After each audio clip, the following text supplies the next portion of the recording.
We are live. Hello, Team Certified. Finished up being my loyally self today. Thursdays are usually a day that I take off to let my body rest because I train quite often, sometimes 30 to 40 hours a week. Sometimes less, depending on how my body's holding up, but I'm usually teaching classes 4 times a week and doing private lessons.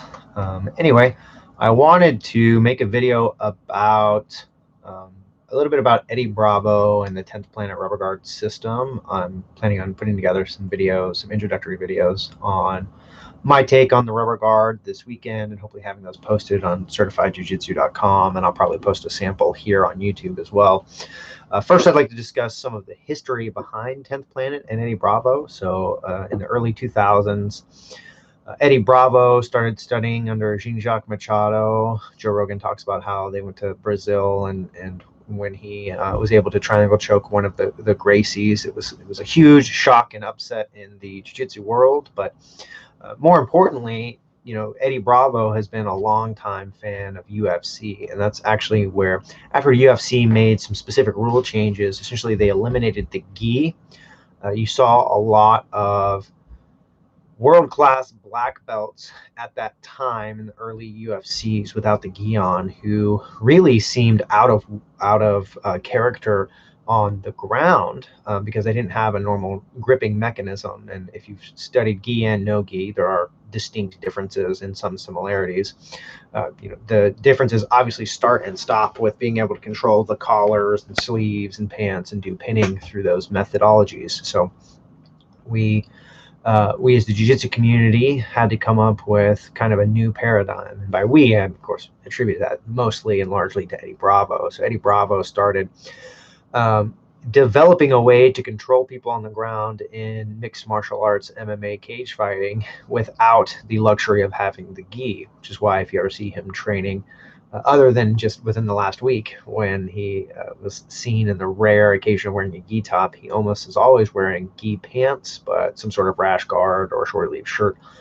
And part of that is to deal with the fact that there are not those type of grips in modern day mixed martial arts.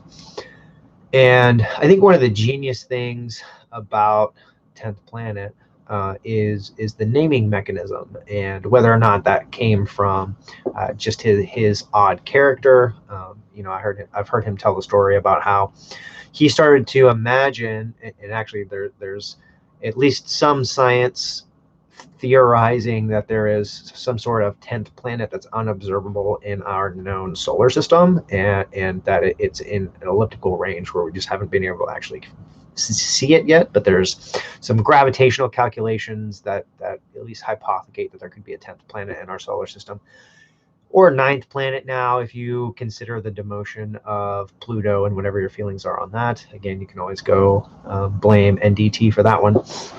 But anyway, Eddie Bravo talked about how he liked to imagine what would jiu-jitsu be like on this 10th planet, this alien world that we're unfamiliar with. What would jiu-jitsu like to be there? And now 10th Planet has over 100 affiliations. I think they're one of the largest, if not the largest, single affiliated jiu-jitsu academy in the world. Certainly probably the largest no-gi jiu-jitsu academy affiliate in the world. And I've subscribed to the 10th Planet Online, which is really awesome. And one of the reasons why I created my online program to be so cheap is I want to be able to put at least something out there, though I don't have any of the students or fame or acclaim of Eddie Bravo. My buddy that I was fortunate enough to meet last year at the Gordon Ryan seminar that I went to, Armand, he actually, I was messaging him, telling him, well, to celebrate the end of the world, I'm going to shoot a instructional introduction on my take on rubber guard, and I hope Eddie approves. And he FaceTimed me. He was actually hanging out with Eddie, though I'm sure he won't remember it. He looked like he was perhaps inebriated at the time, which is good for him. It looked like he was having a lot of fun. So it's good to see that we can celebrate in these tumultuous times. I like to focus, on the road ahead in my jiu-jitsu career, and hopefully things in the next week go really well, and we can all be happy to go back to some sort of normalcy and resolution, because no matter what, we're going to have to focus on bettering ourselves and bettering ourselves as a society and moving past just our corporate and governmental structures for answers and start looking towards new and innovations in both the free market and collective activism within ourselves. And I think that's a great thing about jiu-jitsu. Jiu-jitsu it's a testament to the power of both community and science. There's definitely a scientific method when it comes to whether you know it or not. I try to describe it in that fashion, but many people do not, and that's okay. You don't have to describe it in the same dimensions to get the same thing out of it. But one of the genius parts of the 10th planet, particularly the rubber guard system as it stands now, has a lot to do with the naming. And as Shakespeare would say, what's in a name anyway? Well, naming is actually really important because the methodology and the names of the positions relative to your opponent in the 10th planet system are really unique in that they're quite odd. They're very vibrant. You have Mission Control into Zombie, into Double Bag, New York, New Jersey, Crackhead Control. These are all names of positions that convey information. So jiu-jitsu is often referred to, and I speak to it as a sort of language that we express with our bodies, like a form of nonverbal communication. I show you De La Riva, you show me you show me a De La Riva pass. I show you reverse De La Riva, you show me a reverse De La Riva pass, right? And so we have thought, response, thought, response. And the great thing about the 10th planet system is if you do not study it, so for those who are in the know, someone immediately says, look for double bag, boom, they set that position, and your opponent might have no idea how to decode that information in real time. And so now someone who's on the outside who's coaching you, so if Eddie Bravo's there, has 30, 40 years plus on the mats, can convey information of what he's seeing from a vantage point that you as a competitor might not see. He can convey that information to his students simultaneously just by saying, Crackhead Control or Dead Orchard or whatever position, go clinch, he decides to utilize. And that's actually the concepts that are fleshed out in one of my favorite books.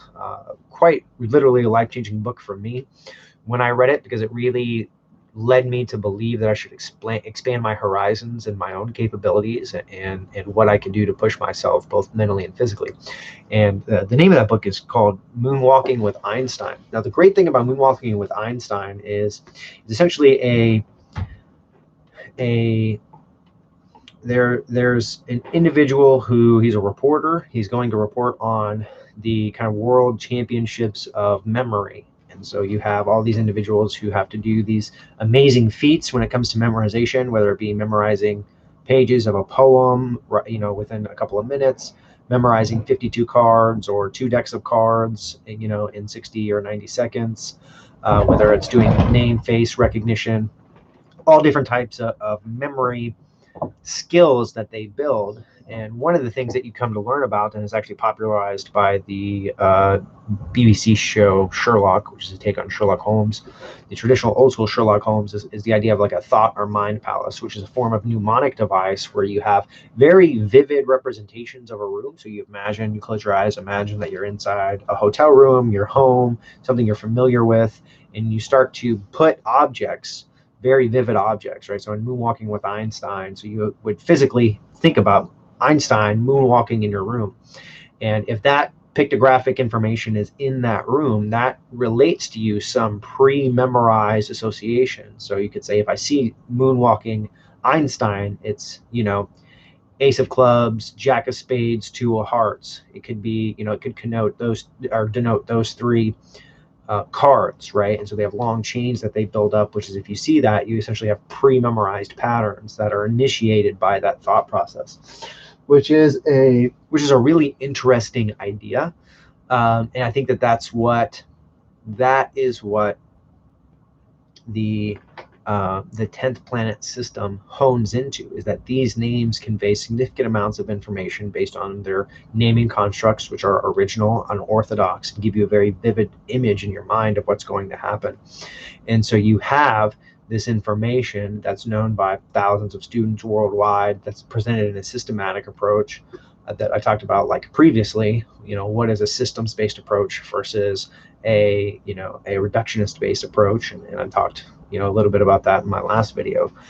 And so we have the 10th planet system, which has been largely popularized by someone who's an atypical thinker and was seen as a little bit of an outsider when he first introduced this, but has really gone mainstream now. And so just wanted to make this video to describe the history a little bit, give my thanks to Eddie Bravo for his innovation and the things that he's done for the community, and to just let you guys know that I'm hoping to put out a little bit of my take on, not that you can't already get this information out there, but I'm just consolidating information for my students, and hopefully it helps them in the future as a resource that they can trust and look to, and hopefully other people can come across it and discover jiu-jitsu and perhaps share a path similar to mine in the future. So thanks everyone for tuning in, for anyone who watches this, and as always, stay certified.